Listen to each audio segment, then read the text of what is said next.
Calvary Chapel in Chino Hills.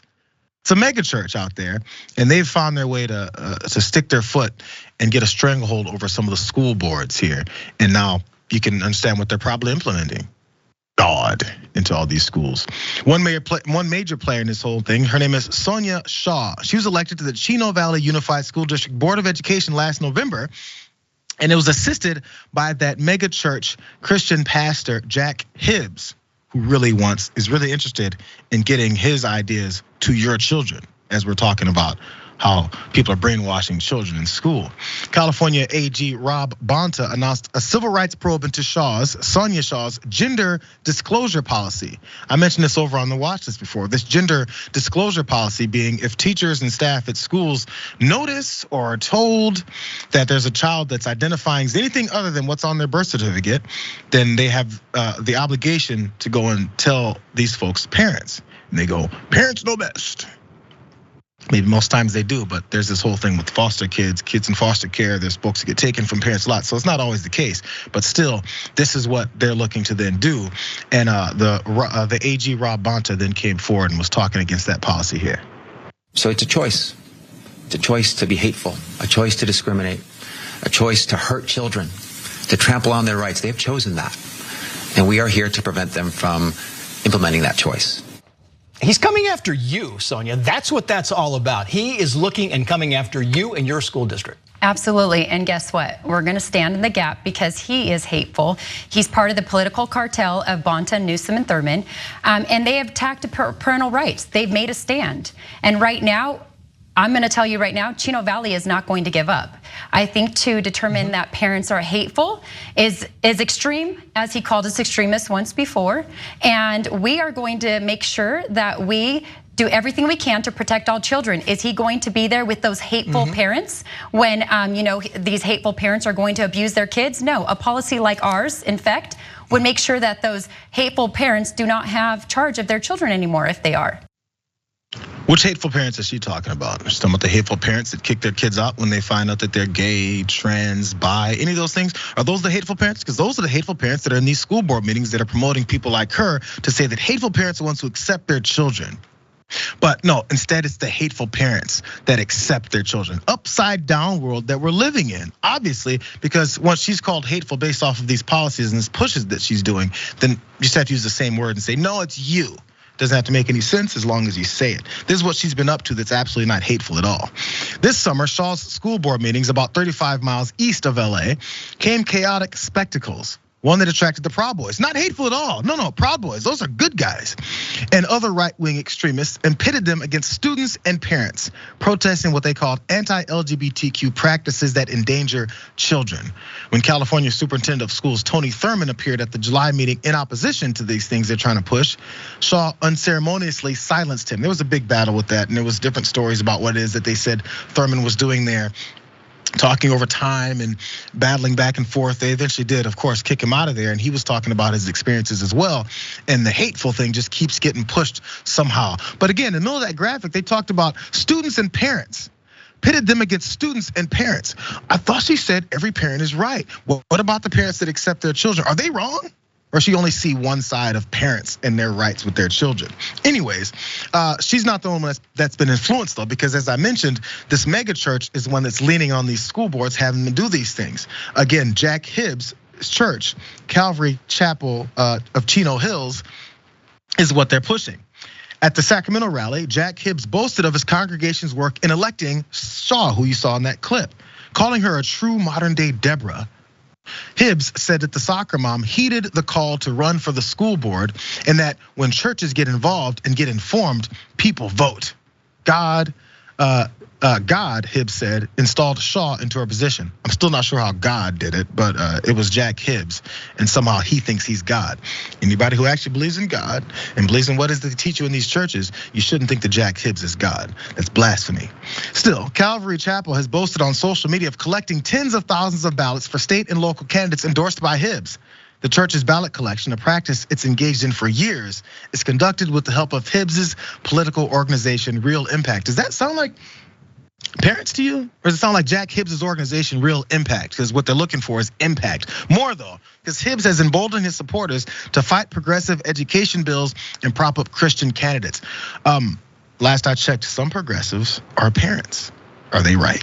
Still though, in his sermons, he's tearfully prayed on stage for Donald Trump to win the 2020 election. I guess God didn't answer those questions, those prayers.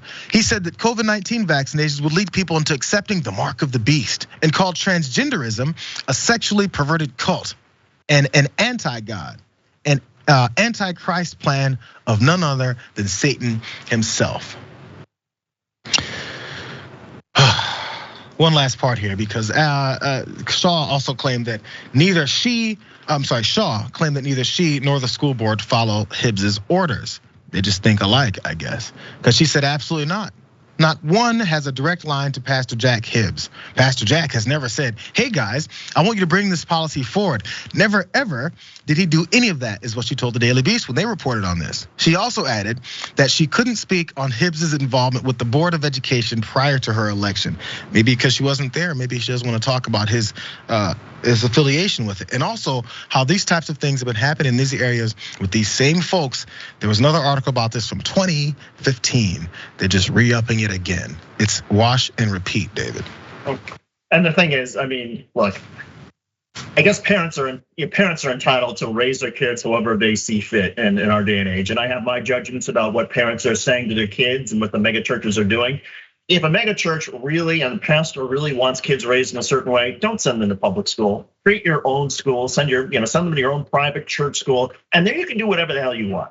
But when it comes to public schools, there are certain expectations that I think communities have and should have. And this pastor is far and away exceeding any sort of bounds of decency. The kid's job in school is to go and learn math and arithmetic and language arts. It's not to be indoctrinated into these crazy, mega church beliefs where they teach hatred to kids in terms of transgender stuff. That's ridiculous. Kids have a hard enough time as it is in school and paying attention to learning the lessons. Why are we injecting this sort of hatred? It boggles my mind. And Jayar, I was just talking with somebody yesterday here in Connecticut, which is as blue and democratic a state as you'll get.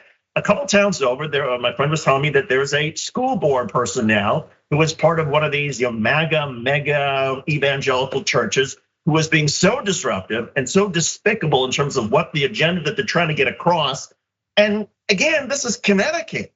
I mean, some of the schools are the best in the country, but there are some challenges. But the challenge in Connecticut is not that there's Satan who's occupying the transgenders, but that's the issue. And this is happening in school board and school district across the country, and it's a huge problem. And I just think, what? If that's your view about education, send your kids to your own private school. Leave our schools alone. It's weird because I randomly, before I saw this story yesterday, there was another, I saw a random clip, it was somewhere on X or Twitter, where there was a woman talking about her plan to implement more Christian teachings within public schools. And the whole idea, she was saying, and this is why, she was saying, there's only one day a week that kids can maybe come to church and be indoctrinated. She didn't use the term indoctrination. Can come to church and then we tell them what to believe. Then in doing that, she goes, that's not enough because they go to school 5 days a week, and how much do they get enough of Christian education? So she's trying to implement a point in the middle of the day where kids can then go and get their Christian education in the middle of their public school education, because we need more folks that are believing the same belief systems that we believe in. Yo, if you're having a problem continuing to retain the new generation for your belief systems, maybe do it for your family. And if that continues to thrive for you, great. And if it doesn't work for any other people's families, why are you in their business? But they call everyone else indoctrinators and groomers. And they will openly say we need to start implementing Christian education within our public school. Last I heard, right up the street from my house, there's a Christian, there's a church that doubles as a school. There's another place that's a Christian academy, and they're all over the place. Send them there. And if you can't afford it, complain to them. Well, and they might have more success if they were actually practicing the teachings of Christ and Christianity. In other words, helping the poor, acceptance, being kind to people. Jesus, was with prostitutes and whores. I mean, if there was an acceptance of real Christianity and actually accepting all kinds of different people and helping the poor and helping the less fortunate in society, then maybe Christian schools wouldn't get such a bad rap. But it's fake Christianity that these mega churches are practicing. And it's just pure hatred, and they're so confused. Just keep it to your own school. And if you really want to go from the teachings of the Bible, that's principled and everything, you should not like any politician. They've all done dirty things. That everything that you say you're principled on, that you believe in your belief systems, do not own up to Joe Biden, Kamala Harris, Mike Pence, or Donald Trump. Any of them. Because they're in politics, they're in this world. So if you really want to live your Jesus life, you got to get away from all this stuff, because you can't fully support any of them with a good moral mind. Stuff we commit across the world that Jesus would be very upset about, bro.